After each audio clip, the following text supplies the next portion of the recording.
You're watching the Sports and Political channel of LB. If you're not subscribing to this channel, make sure you hit the subscribe button, hit the like button, and share these videos on your social media platforms. Let's get down to business. I want to give a salute to Stephanie Dews for sending me this on Twitter. And I want to warn you that this content does contain material that may be harmful to some viewers. Viewer discretion is advised. Now,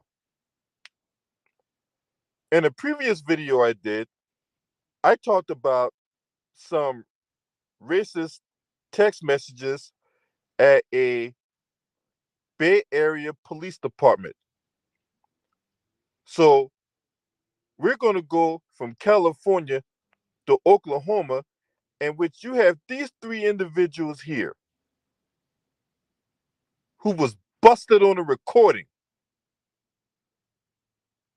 And I'm going to play this recording for you right now, and I'll provide commentary on the other side.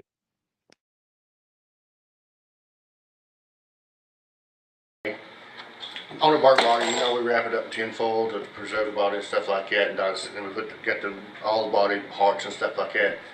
And Kyla was out there too. All the body part. Oh, she come apart. Yeah, just the bark bodies. Just I know. I picked up on. And they really fall apart when they're burnt. And yeah. Have you ever had barbecue? That's another. Yeah. Same. I'm hungry.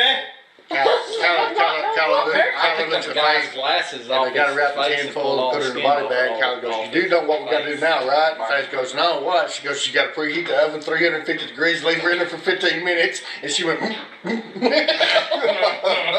her. It was, and then the medical examiner asked her, he said, "Hey, we're just going to eat." And he looked at Face, he goes, "You want to go with me and go eat barbecue?" Realized, like your job, I heard the other day, said, I heard 10 or 12 people going to the sheriff. I said, fuck, let's get 20. They don't have a goddamn clue what they're getting into. Oh, yeah. Not this day and age. But everybody. I'm going to tell you something. If it was back in the day, when Alan Marshall take a damn blackjack, whoop their ass and throw them in the cell, I'd run for fucking sheriff. Yeah, well, it's not like that no more. I know. Take them down here on Mud Creek and hang them up with the damn rope. Yeah. But you can't do And that. the thing about it is, They got more rights than we got. What they really don't know is they. and that's the thing about it. 20 years ago, I would have done something like that. But I mean, 20 years ago, I wasn't in a political position. They're insignificant in my life. Yes. Really, they bring The that old to the saying is, table. What goes around goes around. It will. I told you it will. Yeah. I know where two big deep holes are if you ever need them. I got an excavator. And these are already pre-dug. Yeah, but the thing of it is, We actually told the truth. I've known 2 or 3 hitmen that were very quiet guys Yeah. and would cut no fucking mercy Yeah. in Louisiana because it was all mafia around Yeah. Louisiana. Oh yeah.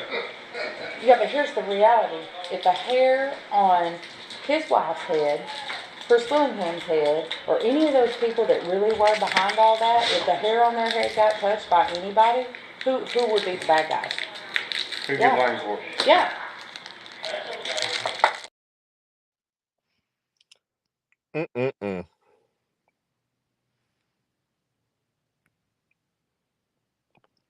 You can't make this stuff up, man. You can't. The FBI is launching an investigation in Mccurtain County following a disturbing recording obtained by News 9. The recording, captured by Gazette reporter Bruce Willingham, revealed county officials discussing plans to beat, kill, and bury 2 newspaper reporters in Idabel, including Willingham's son, Chris. He said he left the recording device inside a Mccurtain County Commissioners meeting where he intended to prove the officials were holding secret meetings. However, he ended up getting much more than he bargained for. The more than 3 hours of audio recordings include discussions about hiring hitmen that carry out murders. The recordings also include discussions about where the reporters' bodies could be buried. Willingham identified Sheriff Kevin Clardy, Commissioner Mark Jennings, and Robert Beck and Alicia Manning. with the sheriff's department as some of the people heard in the recording. This is insane. This is insane.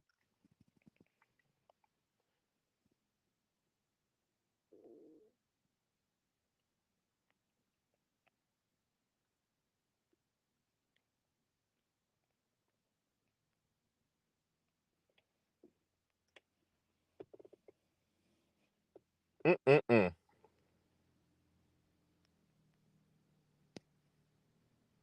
They're sitting up here talking about barbecue and burnt bodies. Now, who of those burnt bodies are you referring to?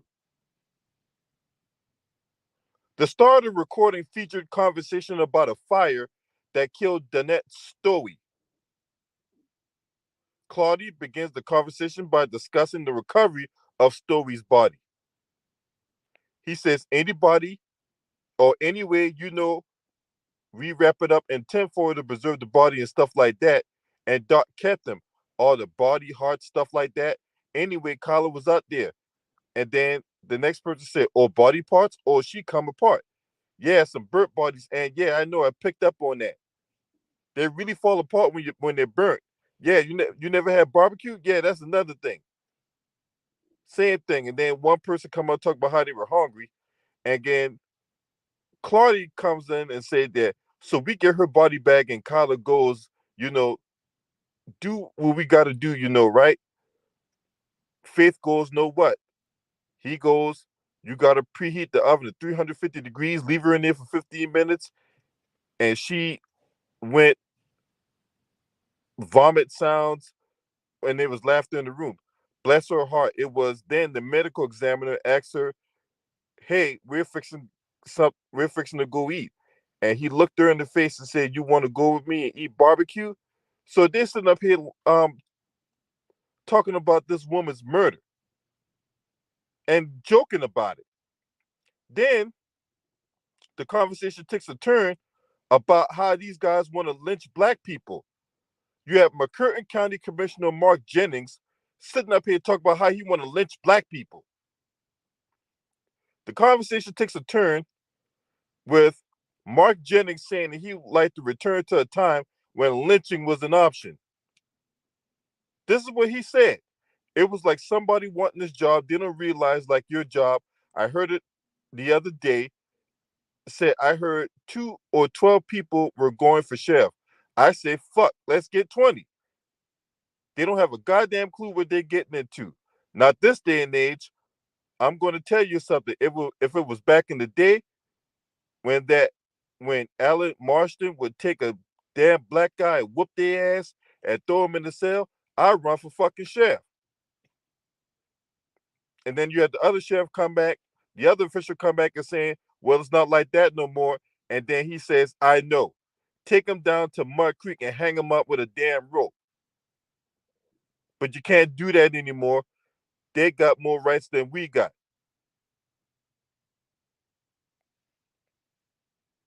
This is unacceptable. These dudes and this woman have no business being in the police force. And you wonder why the black community don't have any trust with police. We just don't. Because of stuff like this. Now, I understand that this message here is being sent and YouTube is not sending the notifications to my subscribers. But they're so quick to ban me for giving my opinion on a particular topic such as this. But they won't send notifications to my subscribers to let them know that I'm on live and we're cooking on something that's very serious here.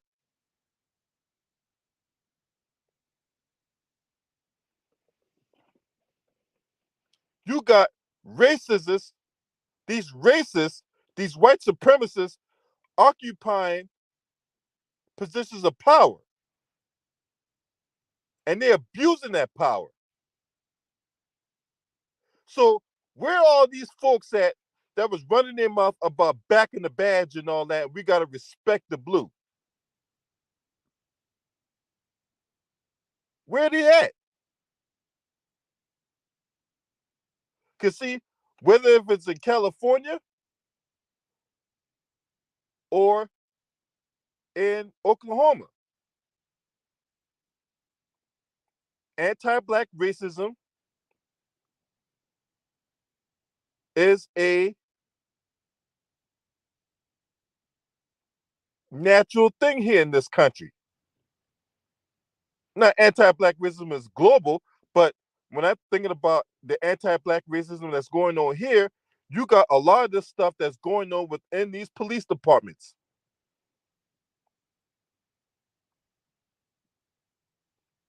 What's up, Aunt Jam? Salute.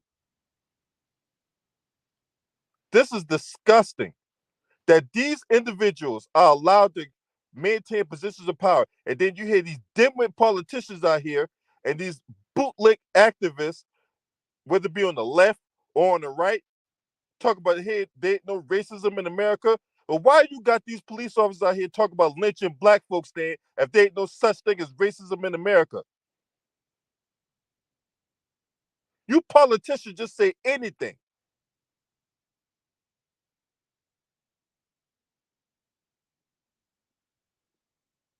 These people should be investigated. And whatever cases that they held needs to come under investigation as well. Because anybody they encountered that's black that they've arrested throughout their careers, their cases need to be thrown up for racial bias. Their cases need to be thrown out for racial bias.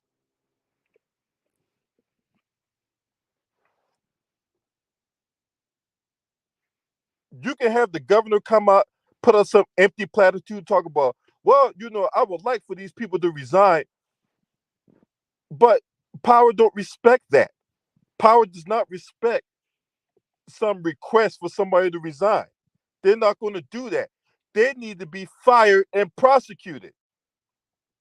Period. This is the only way this bullshit stops. But we all know that these rules and regulations are designed for black people. It ain't designed for these guys. These guys get protected by the police unions. I talked about a situation that happened out in California where you had a police union executive running a drug operation from her office and from her house. That's right. Because see, the mayor, all these people, the mayors, the prosecutors, your district attorneys, judges, all these people can be bought and paid for by police unions. They get in the way of any kind of reform that's going to address any kind of issue that plagues these communities out here, especially the black community, because we're the ones mostly being victimized by these goddamn cops out here.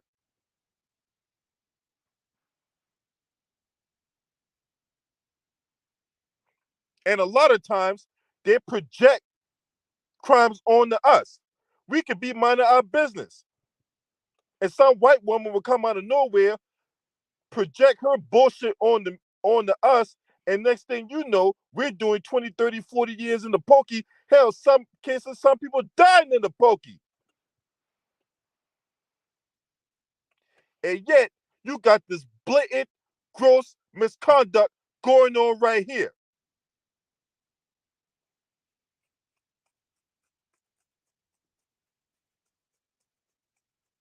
They're sitting up here talking about lynching and hanging people.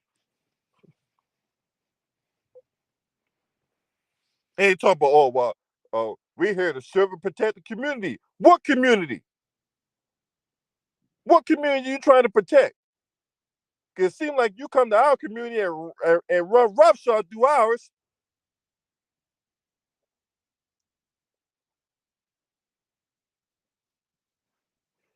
These cops get trained on what to say. If they get into an incident with black people, like we heard about the situation with Jalen Walker out in Cleveland, right?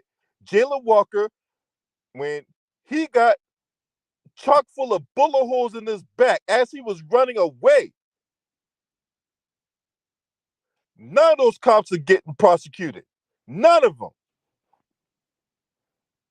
None of them are getting Jalen Walker had a whole bunch of bullet holes in this man's back. None of them getting prosecuted.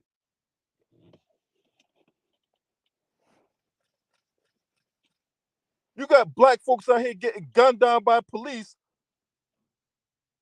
We out here trying to protest this bullshit. Whether it be Breonna Taylor, whether it be Ahmaud Arbery, whether it be George Floyd, whether it be Amir Locke, Jalen Walker, the list goes on and on. But when we call this bullshit out, then you got these stupid ass people out here. A lot of them are Trump supporters. Oh, well, hey man, you gotta respect the badge, man. Oh, you gotta respect the blue. Oh, these woke people out here, talk about police is bad and all that. You need to respect the badge. You hear a lot of Biden supporters because you guys ain't above reproach neither. That man wrote the 94 crime bill, for crying out loud. So before you come in here, try to talk about, oh man, you vote Democrat. No, I don't. No, I don't. You're not gonna come in here with that. All you Biden butt kissers out there, you guys ain't above reproach neither. That man wrote the 94 crime bill. When that man sat up there at that address and talk about we're not going to defund the police, we're going to refund the police, and that their job or goal was to put 100,000 more cops in the street. Yeah.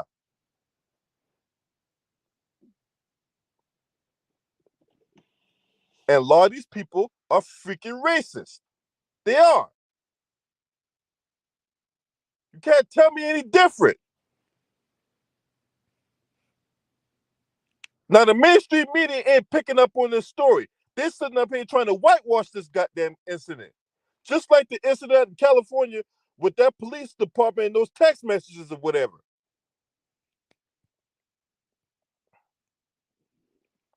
It's disgusting.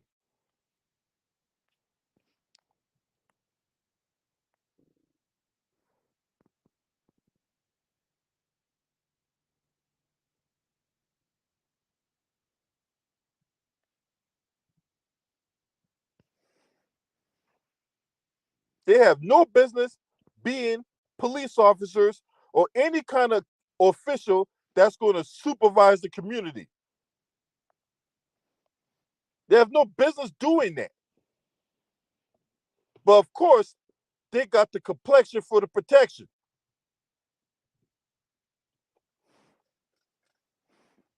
Them people need to be fired on the spot and prosecuted. Period. Because this is unacceptable behavior by these individuals. But you should not be surprised. As much as you want to be outraged by this, you should not be surprised because this kind of activity is condoned. Not only the activity is condoned, it's pretty much, what's the word I'm looking for? It's pretty much expected. It's definitely not frowned upon because Merrick Garland's DOJ would have been all over this. And what happened to the Police Accountability Commission when Biden was running for president? What happened to that? This man made a promise that if he became president, he was going to have the Police Accountability Commission. He becomes president, and all of a sudden now he forgets about this. All this is going on under his watch. This type of shit is going on under his watch, Merrick Garland's watch, and Kristen Clark. Don't forget, don't think I forgot about what you tried to do, Kristen Clark. Don't think I forgot what you tried to do with Gregory and Travis McMichael. You tried to cut that backdoor deal in the oil field in the middle of the night while people were sleeping. And if the family wasn't aware of your little side hustle,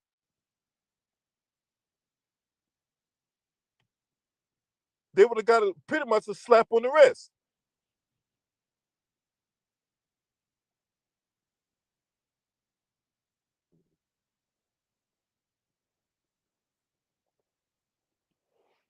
If you're not subscribing to this channel, make sure you hit the subscribe button, hit the like button, and share these videos on your social media platforms. Last but definitely not least, shouts out to the LDBC. This your man. Scream at me. Ho!